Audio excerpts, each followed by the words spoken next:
첫 번째 경기 가시마 대 나고야 분석 시작해보겠습니다. 가시마는 4-4-2 포메이션을 기반으로 전방 압박 전술이 정교하게 완성되어 있는 팀이며 하프라인 근처에서부터 상대의 빌드업을 강하게 압박하며 공을 탈취한 뒤 빠르게 하프 스페이스를 침투하는 구조적인 플레이가 자리를 잡고 있고, 모로오카와 차브리치는 전환 타이밍을 주도하는 역할을 맡고 있으며 홈에서는 이 전술이 더욱 날카롭게 작동하고 있다. 나고야는 3-4-3 포메이션을 유지하면서 측면을 넓게 활용해 역습을 노리는 스타일이며, 그러나 후방 빌드업 과정에서 실수가 반복되고 있으며 압박을 받을 때 탈압박 성공률이 급격히 낮아지는 모습이며, 최근 원정 경기에서는 집중력 저하로 인해 실점이 반복되고 있으며 후반뿐 아니라 전반 시작 30분 이내 실점 비율도 높은 편이다. 가시마는 홈에서의 압박 전술 완성도가 높고 공 탈취 후 전개 속도가 빠르다. 나고야는 빌드업에서의 불안 요소와 전반 집중력 저하 문제가 동시에 드러나고 있고, 이 흐름은 가시마가 경기를 주도하며 실점 유도에 성공할 가능성을 더욱 높이고 있고, 분명히 주도권은 압박 강도를 앞세운 홈팀에게 쏠릴 경기다. 두 번째 경기 도쿄베르디 대 세레소 오사카 분석 시작해보겠습니다. 도쿄베르디는 3-4-3 포메이션을 바탕으로 폭넓은 측면 공격을 전개하는 구조지만 중앙 미드필더가 2명뿐이라 수적 불리함을 안고 있고, 특히 중원에서 압박을 받는 순간 전개 방향을 바꾸거나 탈압박할 수 있는 연결 지점이 부족한 모습이 자주 나타난다.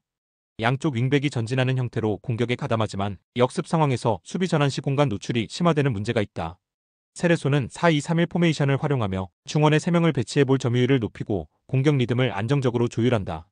라파엘 라타오와 티아고 안드라데는 수비 뒷공간을 노리는 움직임에 강점을 보이며 중앙에서 루카스 페르난데스가 볼을 배급하며 공격을 조율한다. 중앙 수적 우위를 활용한 점유율 확보는 이번 경기에서도 우세한 흐름을 가져올 수 있는 기반이 된다. 홈팀 도쿄베르디는 측면 전개에 집중하고 있지만 중앙 밀집 지역에서의 싸움에선 밀릴 수밖에 없고, 세레소는 점유율 중심의 경기 운영을 통해 안정적으로 기회를 만들어낼 수 있는 구조를 갖췄고, 중원 수적 우위는 경기 전반의 흐름을 결정짓는 핵심이며 이는 곧 세레소의 우세로 직결될 것이다.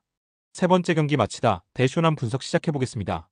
마치다는 3-4-3 포메이션을 유지하면서도 크로스 위주의 공격을 즐기는 팀이며, 특히 오세훈을 중심으로 한 포스트 플레이가 두드러지며 측면에서 후지오, 소마가 연계해주는 크로스 빈도가 매우 높고, 상대 수비진의 높이 약점을 정조준하며 타점 싸움에서 우위를 점하려는 흐름이 명확하게 보인다. 쇼나는 3-1-4-2 포메이션으로 많은 인원을 미드필더 라인에 배치하며 활동량 중심의 축구를 펼친다. 하지만 수비 라인에는 평균 신장이 낮은 선수들이 조합되어 있어 제공권 싸움에서 밀리는 장면이 반복되고 있고, 최근 실점의 상당수가 세트피스 또는 크로스를 통한 공중볼 연결로 발생하고 있으며 수비진의 박스내 대응이 부실한 모습이다. 마치다는 측면 크로스를 적극 활용하고 있으며 오세훈을 정점으로 한 타점 높은 공격 전개가 강점이며, 쇼나는 수비진의 낮은 신장과 제공권 약점이 명확해 페널티 박스 안에서 버텨내기 어려운 구조를 안고 있고, 결국 마치다의 포스트 중심 전술이 쇼난 수비 조직을 무너뜨릴 가능성이 매우 높다. 네 번째 경기 교토상가 대 요코하마 FC 분석 시작해보겠습니다. 교토상가는 4-3-3 포메이션을 기반으로 안정된 수비 라인과 간결한 전진 패스를 중심으로 경기를 운영한다. 중앙 미드필더 하라와 마치다가 중원에서 볼 배급과 수비 지원을 병행하며 전방의 라파엘 엘리아스는 연계와 마무리 능력을 동시에 갖춘 자원이며, 특히 포백 수비 조직은 최근 들어 조직력이 향상되어 실점 억제 능력 또한 눈에 띄게 개선되고 있다. 요코하마는 3-4-3 포메이션을 유지하고 있으나 수비 전환 시 스리백의 한계를 드러내는 모습이 잦고, 중앙 수비가 넓게 벌어지는 상황에서 라인을 빠르게 끌어올리지 못해 뒷공간을 노출하며 실점으로 이어지는 장면이 자주 나타나고 있고, 또한 중원에서의 압박 강도가 낮고 전환 속도도 느려 상대에게 템포를 내주는 경우가 많다. 교토상가는 안정적인 포백 운영과 중원 균형을 앞세워 수비와 공격 모두에서 탄탄한 모습을 보이고 있고, 요코하마는 스리백의 구조적 약점을 극복하지 못하고 있으며 특히 공간 커버에서 반복된 실수를 노출하고 있고, 이번 경기는 전술 완성도에서 앞서는 교토상가 쪽으로 무게 중심이 실릴 수밖에 없는 흐름이다. 다섯 번째 경기 후쿠오카 대 오카야마 분석 시작해보겠습니다. 후쿠오카는 4-2-3-1 포메이션을 유지하며 안정적인 수비 라인과 중원 더블 볼란치 구성을 통해 경기 밸런스를 조율하는 팀이며, 자에디가 전방에서 피지컬과 제공권을 바탕으로 포스트 역할을 수행하며 후지모토와 코노가 이선에서 침투와 연계를 동시에 수행한다. 특히 최근 홈 경기에서는 수비진의 집중력이 높아지며 공간 커버와 압박 횟수가 안정적으로 유지되고 있다. 오카야마는 3-4-3 포메이션을 기반으로 다이내믹한 공격 전개를 시도하지만 전환 시 수비 조직이 흔들리는 약점을 드러내고 있고, 특히 양 윙백의 전진 빈도가 높아 후방에 넓은 공간이 생기는 구조적 문제가 있으며 수비 라인이 상대 침투에 뒤늦게 반응하는 모습이 자주 나타난다. 중앙 수비 간격 유지가 잘 되지 않아 직선적인 패스나 침투 움직임에 수비 조직이 무너지는 상황이 연출되고 있다.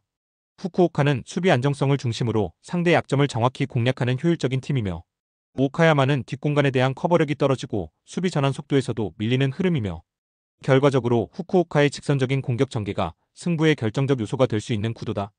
여섯 번째 경기 센다이 대 에임의 분석 시작해보겠습니다. 센다이는 4-4-2 포메이션을 활용하며 미야자키 아라키 다케다를 축으로 전방 압박 빠른 전환 박스 공략 패턴을 전개한다. 미야자키는 제공권과 연계 모두 안정적이며 아라키는 압박 타이밍과 탈압박 이후 빠른 전개 연결에서 결정적인 기여를 한다. 다케다는 측면에서 속도를 활용한 침투와 컷백 제공 능력이 뛰어나며 상대가 수비 전환에 늦을 경우 박스 근처에서 수적 우세를 확보할 수 있는 구조를 만든다. 에임에 역시 4-4-2 포메이션을 운영하지만 후방 빌드업 안정성 부족과 박스 근처 수비 간격 조절 실패가 반복되고 있고 타구치 후지하라 타니모토의 조합은 수비 전환 시 움직임 간 타이밍이 맞지 않으며 특히 탈압박 이후 볼 배급이 원활하지 않아 역습에 쉽게 노출되는 장면이 자주 연출된다. 공격은 개별 역량에 의존하고 있으며 전방 압박을 당할 경우 자신들의 리듬을 유지하지 못하는 흐름이다. 센다이는 전방 압박과 전환 속도, 침투 효율까지 모두 정돈된 구조를 보여주는 반면 에임에는 빌드업과 수비 간격 유지에서 구조적 약점을 지속적으로 드러내고 있고 결국 이 경기는 공간을 먼저 장악한 팀이 박스 안 결정권도 가져갈 수밖에 없는 흐름이다.